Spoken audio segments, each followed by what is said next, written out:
টাঙ্গাইলে যত্রতত্র গড়ে উঠেছে অবৈধ ইটভাটা। অনেক ভাটাই পোড়ানো হচ্ছে লাকড়ি বা খড়ি। এ নিয়ে আরো জানাতে সরাসরি যুক্ত হচ্ছেন সহকর্মী অভিজিৎ ঘোষ। অভিজিৎ, প্রশাসনের নজরদারি সত্ত্বেও কিভাবে এগুলো কার্যক্রম চালিয়ে যাচ্ছে, বিস্তারিত আমাদেরকে জানাবেন। যেমনটি বলছিলেন যে এই টাঙ্গাইলে যত্রতত্রভাবেই আসলে গড়ে উঠেছে এই ইটভাটাগুলো, এবং এই ইটভাটাগুলোতে কোনোটাতেই আসলে ছাড়পত্র নেই। এই টাঙ্গাইলের কতগুলো ইটভাটা রয়েছে এবং কতগুলো অবৈধ ইটভাটা রয়েছে সেই পরিসংখ্যান কিন্তু জেলা পরিবেশ অধিদপ্তর ওনারা দিতে পারেননি, এবং আমি ওনাদের সাথে কথা বলেছি। যিনি উপপরিচালক রয়েছেন পরিবেশ অধিদপ্তর টাঙ্গাইলের, তিনি তাকে বলার পরেও উনি এই তথ্য দিতে পারেননি, এবং উনি বলেছেন যে ওনার যে সেকেন্ড ম্যান রয়েছেন ওনার সাথে যোগাযোগ করতে। আমরা তার সাথেও কথা বলেছি, উনিও এই পরিসংখ্যান দিতে পারেননি। আরেকটি বিষয় হচ্ছে যে এই টাঙ্গাইলে যেভাবে ইট ভাটাগুলো গড়ে উঠেছে, মালিক সমিতি বলছে যে তারা পরিবেশ অধিদপ্তর থেকে তারা ছাড়পত্র পাচ্ছেন না, যে কারণে তারা তারপরও এই ইটভাটাগুলো চালু করে যাচ্ছেন। আমি যে ইটভাটা রয়েছে এটি ভুয়াপুরের একটি ইটভাটা। এই ইটভাটাতে কিছু খড়ি পোড়ানো হচ্ছে, এবং পাশাপাশি এই শুধু ভুয়াপুর না, এই জেলার প্রত্যেকটি উপজেলাতেই যে ভাটাগুলো রয়েছে যেখানে হচ্ছে কয়লা দিয়ে পোড়ানো হচ্ছে, কিন্তু তারপরেও সেই ভাটাগুলোর ছাড়পত্র কিন্তু পাওয়া যায়নি। এবং সম্প্রতি এই জেলার মালিক সমিতি থেকে বারবার পরিবেশ অধিদপ্তরের বিরুদ্ধে তারা মানববন্ধন করেছে, এবং তাদের দাবি হচ্ছে যে যেহেতু এই ইটভাটাগুলো অধিকাংশ ইটভাটা জিগজ্যাগ পদ্ধতিতে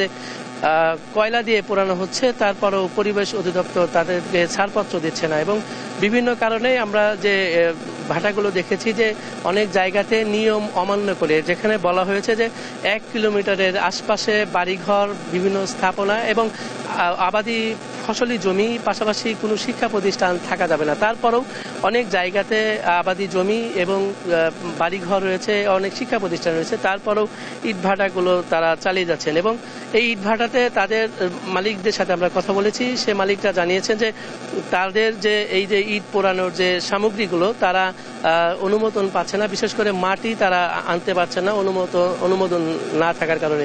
এর পাশাপাশি টাঙ্গাইল সদরে 3টি ইটভাটা রয়েছে, যে 3টি ইটভাটা হচ্ছে 1 কিলোমিটারের মধ্যেই 3টি ইটভাটা, এবং যদিও সেই নিয়ম লঙ্ঘন করেই পরিবেশ অধিদপ্তর সেই 3টি ইটভাটাকে ছাড়পত্র দিয়েছে, যে কারণে অভিযোগ রয়েছে যে এই পরিবেশ অধিদপ্তরের কর্মকর্তাদের যোগ সাজস্যে এই টাঙ্গাইলের বিভিন্ন ইটভাটা গড়ে উঠেছে। এবং অনেক ব্যবসায়ী নাম প্রকাশে অনিচ্ছুক অনেকেই বলেছেন যে পরিবেশ অধিদপ্তরের কর্মকর্তাদেরকে তাদের চাহিদা মতো টাকা না দিতে পারার কারণে অনেক সময় তারা এই ইটভাটাগুলোতে অভিযান চালায়, যে কারণে এই ইটভাটাগুলো তারা জরিমানা দিয়েও তাদের ব্যবসা চালিয়ে যাচ্ছেন। এবং এর ফলে যারা গ্রাহক রয়েছেন ইট যারা ক্রয় করেন তারা বলছেন যে এই ভাটার যে অভিযান এবং যে জরিমানা বা যে প্রক্রিয়ায় যে ইটের দাম বেড়ে যাচ্ছে, যে কারণে হচ্ছে এই ইট ভাটার যে দাম সেটি বাড়ানো হচ্ছে শুধুমাত্র বিভিন্নভাবে মালিকরা যে সুযোগ সুবিধা দিয়ে এই ইটগুলো তৈরি করছেন, যে কারণে তাদেরকেও আসলে বাড়তি দামে ইট কিনতে হচ্ছে। এবং এই কয়েকদিন আগেই এই ঘাটাইল এবং মির্জাপুরে মানববন্ধন করেছে এই মালিক সমিতি যারা রয়েছেন ইটভাটার, এবং পাশাপাশি এই ইটভাটার সাথে সংশ্লিষ্ট যারা শ্রমিক রয়েছেন তারাও তাদের কর্মক্ষম ফিরে পাওয়ার জন্য তারা মানববন্ধন করেছেন। তাদের দাবি যে এই ইটভাটাতে যেভাবে প্রশাসন অভিযান চালাচ্ছে তাতে তারা বেকার হয়ে যাবেন, এমনটি আশঙ্কায় এই শ্রমিকরা তারা এই মানববন্ধন করেছেন। তাদের দাবি যে সঠিক প্রক্রিয়াতেই এই ইটভাটাগুলো চালু হোক, এবং তারাও যেন এইখানে কর্মক্ষম এবং কাজ করে তারা যেন উপার্জন করতে পারে। এবং তারা বলছেন যে ইটভাটাতে এগুলোতে যেভাবে এই ইট পোড়ানোর কাজে তারা নিয়োজিত থাকেন, তারা যে পারিশ্রমিক পাচ্ছেন তাতে তাদের জীবন চললেও আসলে এই ভাটা যদি বন্ধ হয়ে যায় তারাও কর্মহীন হয়ে পড়বে। এইখানকার যারা শ্রমিক যারা রয়েছেন তাদের এই দাবি। আর পাশাপাশি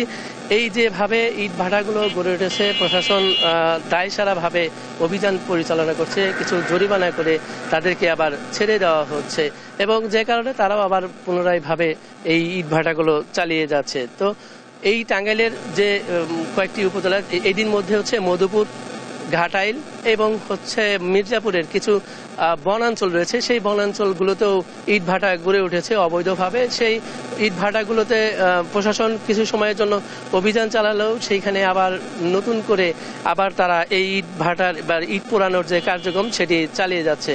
আর এই জেলা পরিবেশ অধিদপ্তর থেকে এই শুরু করে এই ভ্যাট এবং ট্যাক্সের কর্মকর্তারাও তারা এখান থেকে বাড়তি সুবিধা আদায় করছেন বলে এমনটি জানিয়েছেন এই মালিক সমিতিরা। আসলে সব মিলিয়ে টাঙ্গাইলে যেভাবে ইটভাটাগুলো গড়ে উঠেছে সেটি বলছেন বিশেষজ্ঞরা বলছেন যে এটি একটি নিয়মের মধ্যে এনে তাদেরকে কর্ম পরিচালনার জন্য এবং পাশাপাশি আইন যে রয়েছে সেই আইন সঠিকভাবে প্রয়োগ করে যেন ইটভাটাগুলো চালানো হয়।